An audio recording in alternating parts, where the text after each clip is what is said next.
Voilà, Badji Mohamedou, voilà, membre du collectif Anne Sam Sunu Moomel, voilà, pour la défense de Mbourkar et la forêt classée de Thiès.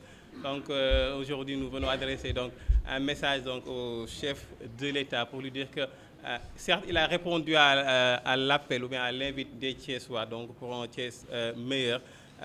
Il a relancé la NSTS, il a relancé les chemins de fer, il a répondu donc voilà au problème du déclassement de la forêt.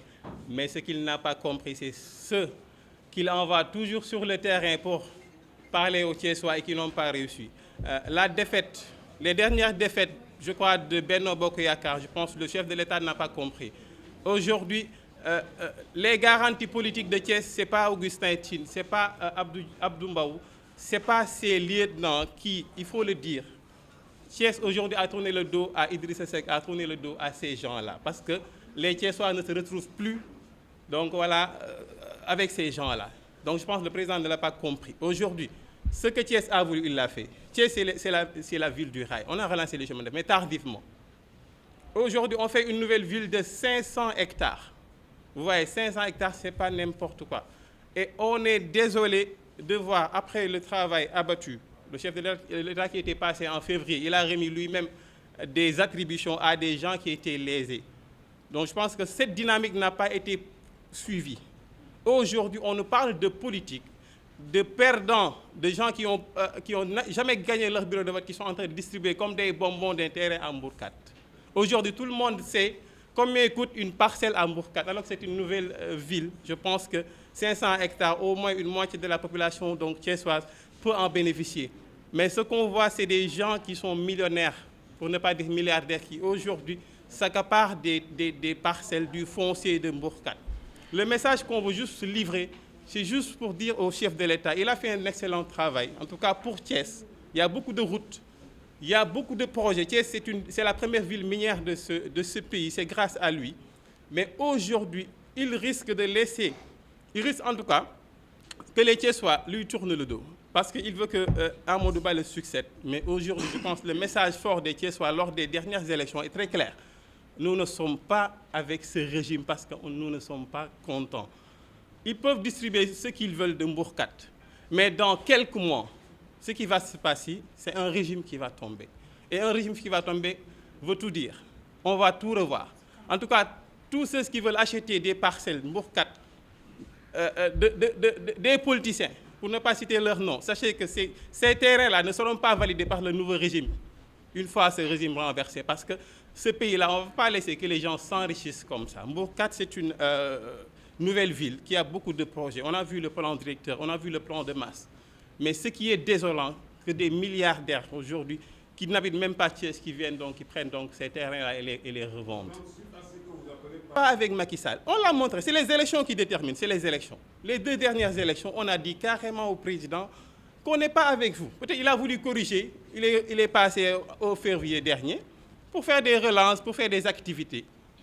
Les gens, peut-être, bon, il y en a qui, voilà, qui ont de l'espoir avec peut-être Amadou Ba son poulain. Mais aujourd'hui, ce qui se passe avec cette nouvelle ville, qui a beaucoup d'infrastructures, ça ne nous rassure pas. Ça veut dire qu'on n'aime pas qu'après Macky Sall, que ce bambou-là foncier-là continue à Thiès. Mais la responsabilité, ce n'est pas seulement à Macky Sall. Ça s'est passé en 2004 avec voilà, la ZAC de Thiès. C'est une répétition. Thiès commence à devenir donc une vache laitière pour beaucoup de gens. Aujourd'hui, la jeunesse thiessoise, aujourd'hui, les conducteurs de Jakarta, qui sont plus de 8000 à Thiès, ils se joignent à nous, au collectif. Aujourd'hui, donc voilà, les marchands ambulants, aujourd'hui, les enfants, les fils de ceux qui travaillaient à la NST, qui sont lésés, qui sont licenciés abusivement. Aujourd'hui, les fils de cheminots qui n'ont pas pu bénéficier du plan social. Aujourd'hui, tu vois, les cheminots qui étaient temporaires, ils veulent avoir donc voilà de ce Mbourkat, ils veulent avoir des parcelles. C'est ça le problème. Moi, je pense que c'est possible. On a recensé la population sénégalaise et on a recensé la population thiessoise. Aujourd'hui, l'État en place peut savoir qui a besoin d'une parcelle pour construire. Moi, les gouverneurs et les préfets, moi, je ne les indexe pas, parce que ce n'est pas des autorités, c'est des autorisés. Ils ne peuvent pas faire grand-chose. Vrai dire, ce n'est pas un préfet qui va développer un département ou bien un gouverneur qui va développer une région. Ils sont sous tutelle. Moi, je n'ai rien contre eux, mais c'est des autorisés, ils ne peuvent rien faire. Le développement de Thiès, ce n'est pas avec ces gens-là. Le développement de Thiès, c'est un plan qui est là. bien défini avant ces gouverneurs-là avec tout ça. Moi, je pense qu'il faut que ce plan-là soit suivi. Les gens sont là, les Thiessois sont organisés, même les conducteurs de Jakarta sont en association. Les vendeurs ambulants, les fils donc, des familles, donc, des gens qui travaillent à la NSS, les cheminots temporaires, ils sont là. Des femmes, les vendeurs de poissons des marchés de Thiès sont avec nous. Vous voyez un peu, il y a beaucoup d'organisations qui sont là. Justement, on a signé une pétition. Mais je ne pense pas qu'on va le déposer auprès donc, voilà, du gouverneur, parce que ça n'a pas réglé de problème. Ceux qui sont passés n'ont pas réglé le problème. Donc, ce n'est pas ce nouveau gouverneur qui va régler le problème. On n'a rien contre lui. On le connaît depuis, il est passé par Thiès. Ce n'est pas à lui de nous régler nos problèmes. Nos problèmes, on va les régler le 25 février.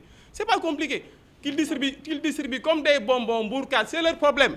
Je sais que le régime qui va venir, avec ces jeunes inspecteurs impôts domaine que je vois là, ils vont récupérer tous les terrains. On va retracer Mbourkat. Donc, ceux qui achètent là, vous allez perdre votre argent. Le 25 février, nous, en tout cas, on nous connaît. Les conducteurs de Jakarta, les postiers que nous sommes, les vendeurs ambulants, et tant d'autres. On connaît le mouvement, le collectif qui est là. Parce que l'État a recensé les gens. On nous connaît. On ne va pas dire qu'on est 1 million, ou bien 100 000, ou bien 600 000, donnez-nous des terrains.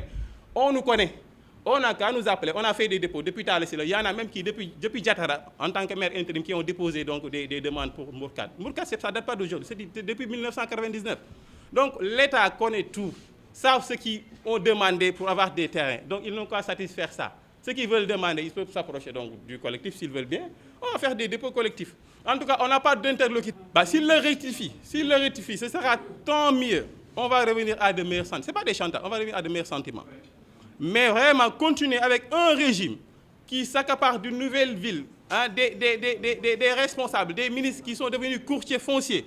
Ça, on ne peut pas accepter ça. On ne peut pas accepter ça. Ça, c'est impossible. Ils ont assez de terres, ils ont assez de parcelles dans le Sénégal. Je pense que ça suffit. Un ministre, un DG, un directeur d'agence, là, je crois que c'est fini, en tout cas à Thiès, qui se transforme en courtier. Donc, le 25 février, nous, on ne va pas brûler des pneus. On ne va pas faire des marches. On n'a pas le temps là, on travaille. On va juste, tu vois, nous manifester, voilà, dans les urnes. Les pétitions là, on les garde. C'est dans les urnes qu'on va se manifester. Ils n'ont qu'à continuer. Ce qu'ils veulent faire, c'est leur problème. En tout cas, en 2012, il y a des gens que le régime Macky Sall a mis en prison. En 2000, la même chose. Les mêmes choses vont se répéter après que ce régime soit tombé. Les gens vont rendre compte. Et ces gens-là, on les connaît déjà. Ils n'ont qu'à prendre ce qu'ils veulent. Mais c'est sûr qu'avec ces jeunes que je vois là, ces jeunes des impôts et domaines là, qui sont dans des partis dissous là, une fois au pouvoir, vous allez voir. Les Babacar Diop là, ministres, les Babacar Diop, maire de ville, ministre là, vous allez voir. Donc là, on s'en limite là, le 25 février, Inch'Allah, nous allons nous manifester. ngeen xam ne moo war a tey suñu daje fii ak suñu teewaay man maa ngi tudd Ismaïla Mbow donc di doomu Thiès dëkk fii Thiès kaay benn dëkk ñaari gaar ñu créé benn groupe plateforme bu tudd sàmm suñu moomeel donc ma nekk ci le coordonnateur ànd ceeg Baye Fall mi nga xamante ni moo nekk sama à droite ak ki nga xamante ni aussi mooy Baye Serigne mi nga xamante ni moo nekk aussi à droite Baye Sidi ak Badji ak ñoom France ñi nga xamante ni daal kuréel gépp mi ngi fi tey parce que mënuñoo lim di juum donc li ñu tax a def suñu point de presse bi tey lenn kese la muy ni que dañoo gis tey li nga xamante ni mooy mburkaat bi nga xamante ni président muy 500 hectares yoo xamante ni président da ko indi woon ngir doomu Thiès yi indi woon ko ngir Thiès war cee mën a gis seen bopp ñu gis ni nag mburkaat boobu mi ngi doon ku ma am ndey ak ku ma amul ndey moo waral nag ba ñu dajaloo créé suñu groupe WhatsApp tuddee ko sàmm suñu moomeel ñu ne woon tey jaadu na ñu dajaloo tey fii waxtaan suñu biir waxtaan ak ki nga xamante ni mooy le président de la République du Sénégal moom ci ay parrainage la toll ñun si pétition lañ toll pétition yi ñu toll nag mooy suñu parrainage benn ñaareel ba mooy mooy mu toll ci fal Amadou Ba ñun suñu président mooy mburkaat parce que li tax ñu waral kàddu ci ñu waxee ko noonu c'est parce que ñun dañoo xam ne ñun ay njaboot président nañ ñun ay doomu réew mi nañ te jàpp nañ ñun ay doomu Thiès nañ lépp loo xamante ni génn nañ pour waa Thiès dañ cee war a bénéficier wu parce que bu ñu demee bay gis benn nit di am lu mat fukki terrain ak juróom wala benn nit di am ay 50 terrain wala ay 100 terrain nga xamante ni y a problème ñun nag ñi nga xamante ne ay doomu Thiès nañ war koo wax jooyee ko fi nga xamante ne mooy ci presse bi war koo wax fi nga xamante ne mooy fi nga xamante ne fa lañ dëkk muy Thiès kaay benn dëkk ñaari gaar muy ni que ñun président li ñu gis ci mburkaat bi neexuñu te teene suñu xel lool def nañ ko bii bukki bii ñuur bii sàmba te loolu warul li ñu bëgg nag ba bëgg ko mooy président xoolaatal mburkaat bi président xoolaatal doxalin mburkaat bi xoolaatal mburkaat bi ni nga xamante ni moom lañ ko askan bi di séddoo ndax nit ñi tey boo gisee tey ñu taxaw fii c'est parce que am na ñu ci métti lool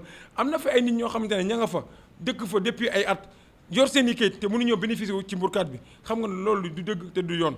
am na ñoo xamante ni ña nga fa bañ fa ba seen jëkkër nañ fa nekkoon seen jëkkër yi génn àdduna tey ñëw seen kayit mënuñoo bénéficier wu aussi tamit ci terrain loolu nag moo waral ñun ñu dajal suñu collectif bi tuddee ko sàmm suñu moomeel ñu nekk ci ñi nga xamante ni di dox lépp loo xamante ni moomeel ne réew mi la ñu war cee dox bu ñu gisee lu ñu metti ñu jàkkaarloo président de la République Sénégal wax ko nekkoon nag ñun seen njaboot yi nga xamante ni dañoo nekk Thiès parce que yaa ngi bokk njaboot ñun ñëpp say doom nañ ñun ñi nga xamante ni seen njaboot nañ nekk fii Thiès li ñuy gis ci mburkat bii leader yi Thiès yi di ko doxalee ak di ko jël di ko def moomeel neexuñu tey neexuñu ëllëg ba ñi nga xamante ni quota yi ñu jox mairie yi sax amaana pour ñu gis ko sax problème la donc il va falloir président ñu xoolaat doxalinu mburkat bi président il va falloir ñu xoolaat ñi nga xamante ni ñoom lañ jox mburkat bi ñi ngi ko dénk pour ñu liggéey ci ñu xool ñuy doxalee mburkat bi ñun ñi nga xamante ni nag ay ndaw nañ mu metti ñu lool te kenn ku ne am na loo xante ñun ñii nag di wax am na fu ñu dëkk te yor nañu lu ñu sutuloo mais bu ñuy wax Thiès a tax ñuy wax am na ñoo xamante ne dañoo nekk Thiès ñu ànd ak ñoom di liggéey guddi ak bëccëg muy jigéen ñoo xamante ne dañoo nekk ñun sonn ci lool ak ndaw ñoo xamante ne kër nañuy xante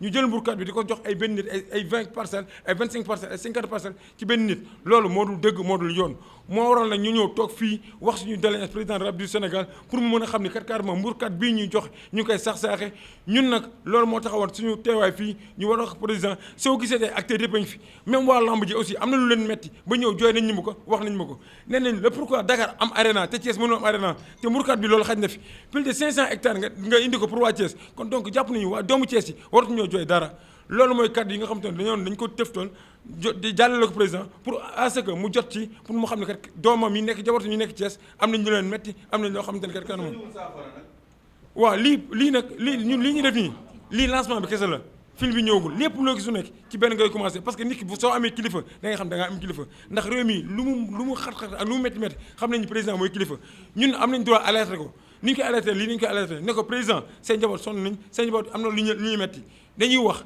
nag bi ba beneen wax waaw parce que xam nga li waral loolu ndax li ñuy gisee ñu doxalee mburkat bi moo ñu neexul ndax bu ñu neexoon tey pétition yi tey comment dire parrainage yi tey bu bëggee 10 000 parrainage mën nañu ko wutal 10 000 parrainage parce que ñun am nañu ko te mbooloo mi ngi suñu ginnaaw ñi fi nekk ñii ñëpp ay leader politique nañ yoo xamante ni kenn ku ci ne ay responsable politique yoo xamante ni kenn ku ci ne mën ngaa génn lu mu kat 500 personnes wala 1000 personnes dañoo mën si parrainage bi ndax pétition bi moo ñu gën a parrainage suñu toll nii ndax li ñu jax saaxee mburkat moo ñu neexul ni ñuy doxalee mburkat moo ñu neexul te lu fees ci xol nag turu ci làmmiñ bu turu ci làmmiñ fa war a feeñ ci kanam borom mu gis ko moo waral ñu taxaw jàkkaarloo président di ko c'est parce que am na loo xam ne jotoon nañu koo commencé moo waral loolu am ñooñu jékki-jékkuñu rek ñu dem ñu remplacer leen ci yaama parce que am na lu jot am loo xamante ni xëy na président am na lu mu ci yëg mais nag ñun boo gisee rek ñu dajaloo fii pour woote alerte c'est parce que président dañ koy gën a leeralal ni moom am na lu mu commencé sentir am na lu mu commencé a yëg mais dañu ko bëgg lépp mu leer ci kawam rek moo waral tey ñu daje fii ñun ñu toog def benn couleur pour au moins président xam ne que carrément ñu yoon bi ñu nekkoon ña ngi ca ba léegi parce que ñun ay doomu Thiès nañ parce que ñun ñii di wax ak yow ñun Thiès nañ juddoo fi nañ màggee fi nañ yaroo li ñu nit ñi dëggal ak li ñu ànd ak ñun am na loo xamante ni fii ak sàmbalu ñu leen ko wala doxalu leen ko pour ñu am ci gain de cause mën na koo yàqal lu bare bari te ñun nag bëgguñu lu yàqal président dañuy ay njabootam war koo jàppale au moins war a jàppale réew mi pour réew mi am dal pour réew mi am jàmm am salaam ndax coowul suuf kenn ku ne xam na nu mu fu ñu mujjee du neex ñi nga xamante ni ñoo ko sumu du neex ñi nga xamante ni ñoo ko